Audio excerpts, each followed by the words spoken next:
በዛሬው ዕለት ደግሞ ስለ ውሸትና እውነት የምናየው ነገር እውነት የትኛው ነው ውሸት የትኛው ነው የሚለውን እንድነው ደግሞ ይሄኛውን እንደ ሶርስ አድርገን ካመጣን እውነት ተደብቆ ውሸት ደግሞ የእውነትን ልብስ ለብሶ እውነት ነኝ በማለት ይዘዋወራል የሚል ነገር ነው። እውነት የሚመስሉ ውሸቶች የበዙበት ዘመን ነው። በዚህ ዘመን ላይ ብዙ ነገሮች ከእውነት የራቁ እውነትን የሚመስሉ ነገሮች የተሞላበት። እንዴት ነው እውነትን ማወቅ የምንችለው ካላችሁ እውነት ተደብቃለች የሚል ድምዳሜ ላይ ብዙ ሰዎች የደረሱበት እንዲሁም ደግሞ ኢቭን ራሳቸው ስለሚያወሩት ነገር ራሱ ምን አይነት እውነት እንደሆነ ማወቅ የተቸገሩበት የሚጠራጠሩበት ዘመን ላይ ነን ያለነው። አሁን ላይ መንግስት የሚያርመው እንዲሁም ደግሞ ጠቢባን የሚያርሙት ቄሶች የሚያርሙት እንዲሁም ደግሞ ለቤተክርስቲያን ለአገር ትልቅ የቤት ስራ የሆነው ነገር አንድ ሰው ቤት ራሱን ካለማረሙ የተነሳ ነው።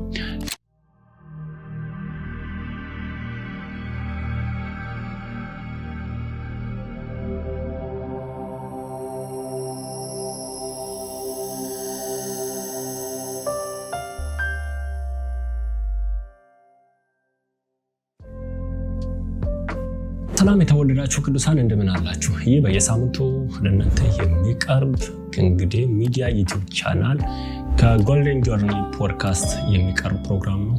ተከታተሉ። ዛሬ እንግዲህ የምንመለከተው ስለ አንድ ጥንታዊ አፈ ታሪክ ነው። አንድ ቀን እውነትና ውሸት ተገናኙ ይባላል። በዛ ዕለት እውነትና ውሸት ተገናኝተው መንገድ ላይ አንድ ነገር ያወራሉ። ውሸት ሰማይን አየሽ ብሎ ይጠይቃል እውነትን። አይቻለሁ። እንዴት እንደቀለ ድንቅ አይደለም? አዎ በጣም ድንቅ ነው። ከዛ አብረው ከቆዩ በኋላ ደግሞ አሁንም መንገድ ላይ እንዴት አባቱ ውሃው ያምራል ብሎ ያሳያል። በጣም ድንቅ ነው፣ ግሩም ነው፣ ያምራል ብሎ እውነት ለውሸት ይናገራል። ስለዚህ ለምን አንታጠብም የሚል ጥያቄ ውሸት ለእውነት ያቀርባል። እሺ ምን ችግር አለው አለ ውሸት ብዙም ደስ ሳይለው ይላሉ እንግዲህ ጥንታውያን አፈ ታሪካቸው።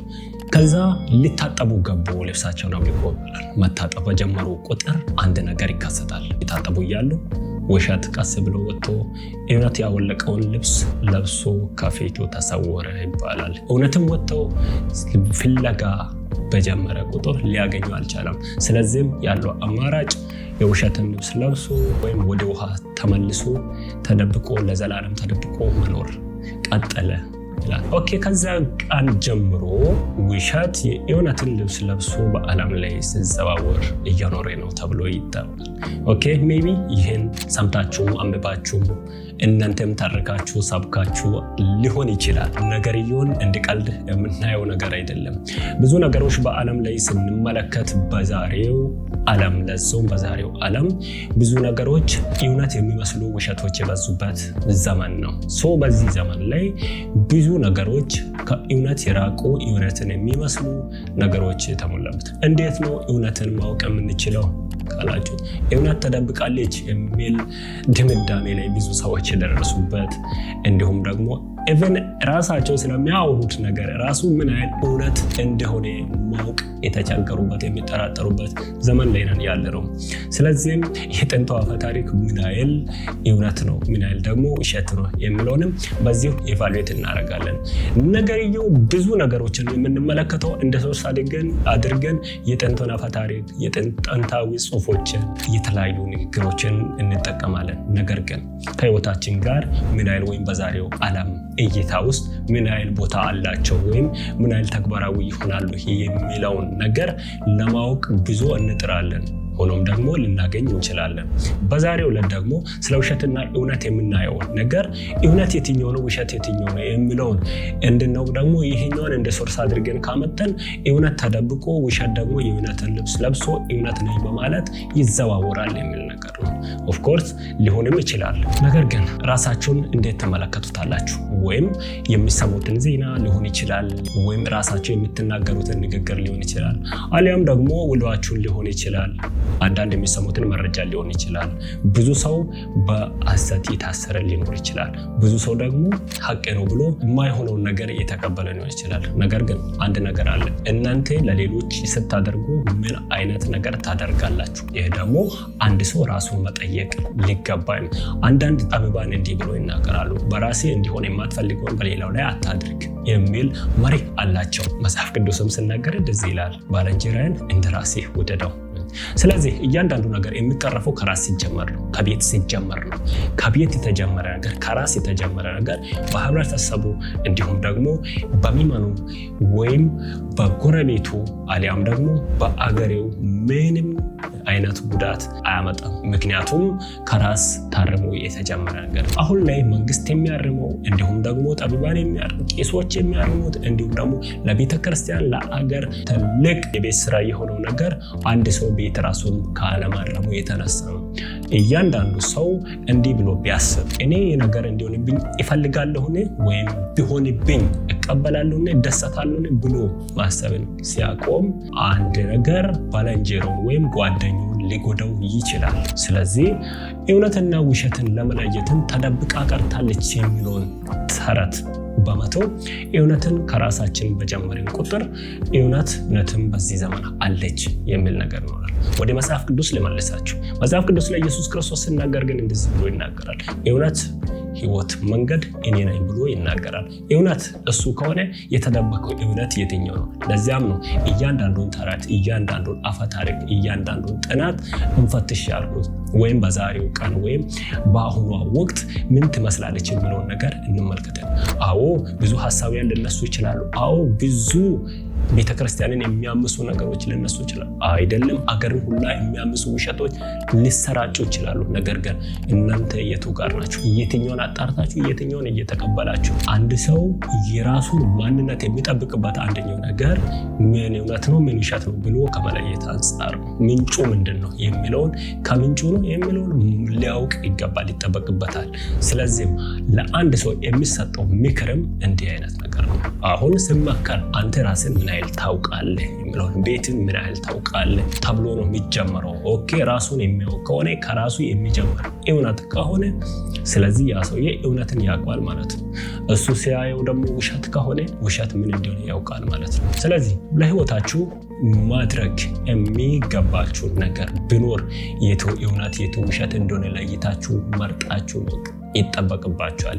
የተናፈሰው ሁሉ እውነት ላይሆን ይችላል፣ በዚህ ልክም ውሸት ላይሆን ይችላል። ማጣራት፣ አጣርቶ መቀበል፣ ከቃል አንጻር መመዘን ወይም ከእውነት አንጻር መመዘን ምን ያህል ግልጽ ነው ምን ያህል እውነት ነው የሚለውን ነገር እያንዳንዱ ሰው ማወቅ ይጠበቅበታል። አንድን ነገር ምንጩን ሳይረዳ አውጥቶ የሚፖስት አለ። አንድን ነገር ምንጩን ሳያውቅ ከራሱ ተነስቶ የሚናገር አለ። ሁሉንም ነገር ይዞ መጓዝ ግን ትርፉ ሸክምና በህዝብ ፊት መቅለል ነው። ዘመናችን የሶሻል ሚዲያ ዘመን ነው። ሶሻል ሚዲያ ላይ ያየናቸው ነገሮች በሙሉ እውነት ናቸው ልንል አይገባም። ምክንያቱም እውነት ምን ያህል ነው ብሎ መመዘናል። ስለዚህ ለእውነት ክብደት ያሳጠነው እኛ እንሆንን። ስለዚህ እውነትን በራሳችን ዘንድ ይዘን እውነት መሆኑን አውቀንና ተረድተን የእውነት ነው ይህ ውሸት ነው ብለን ውሸትን በእውነት መጋፈጥ ይኖርብናል። ስለዚህ እውነት ተደብቃለች ወይም የሆነ ነገር ውስጥ ገብታ ደብዝዛለች የሚባል ነገር ካቶኑ እንደሌለ ላስረዳችሁ። ምክንያቱም እውነትን እውነት ነው የምንለው እኛ ነው፣ ውሸትንም ውሸት ነው የምንለው እኛ ነው። ምክንያቱም እውነትንና ውሸትን የምናስተናግደው እኛው ራሳችን ስለሆነ፣ ስለዚህ ነገሮቹ ምን ያህል እውነትን ይዟል ምን ያህል ውሸት ይዟል ወይም ቀላቅሎ ይዟል የሚለውን ነገር መለየት አለብን። ያልተለየ ያልተፈተሸ ህይወት፣ ያልተፈተሸ ንግግር፣ ያልተመረመረ ጽሑፍ፣ ያልተመረመረ ንግርት ህብረተሰብን ይበትናል፣ ይከፋፍላል፣ ህብረትን ይበትናል። ስለዚህ የትኛው እውነት የትኛው ውሸት የሚለውን እኛው ራሳችን ጠንቅቀን አውቀን መንቀሳቀስ ይኖርብናል። አንድ ሰው ህይወትን የሚወስነው ወይም ህይወትን የሚጀምረው ዳግም በመወለድ ነው። ዳግም በመወለድ ነው ሲባል እሞታለሁ ብሎ የሞተ፣ እነሳለሁ ብሎ የተነሳ፣ እመጣለሁ ብሎ የሄደ አሁን እየጠበቀን ያለ ነው ኢየሱስ ክርስቶስ አለ። ስለዚህ እሱ ኢየሱስ ክርስቶስ ሲናገር እዚህ ምድር ላይ ሲኖር እኔ እውነት ነኝ ብሎ ነው የተናገረው። ስለዚህ ከኢየሱስ ውጭ ያሉ ነገሮች በሙሉ ውሸት ናቸው ማለት ነው። ሰው ምን ለማለት ፈልጌ ነው ካላችሁ እውነትን መፈለግ ካለብን መፈለግ ያለብን በእግዚአብሔር ቃል ውስጥ ነው እንጂ ማንም በነገረውና በጻፈው ጽሑፍ ወይም ከጻፈው ጽሑፍ ተነስተን አይደለም። መጽሐፍ ቅዱስ ከሆነ ጽሑፍና ከሆነ ተረት ተጀምሮ አይፈተሽም። እያንዳንዱ ነገር ግን ከመጽሐፍ ቅዱስ ተጀምሮ ይፈተሻል፣ ይመረመራል። የራሳችን ህይወት እንኳን ከመጽሐፍ ቅዱስ ተጀምሮ ይፈተሻል። ስለዚህ መቀበል ያለብን ቃሉ ምን ይላል ብለን ነው መቀበል ያለብን። አንድ ክፍል ላስታውሳችሁ። በአንድ ወቅት የቆሮንቶስ ሰዎች በጣም ያደጉ መሰላቸውና ሐዋርያትን መናቅ፣ አስተማሪዎችን መናቅ ጀመሩ።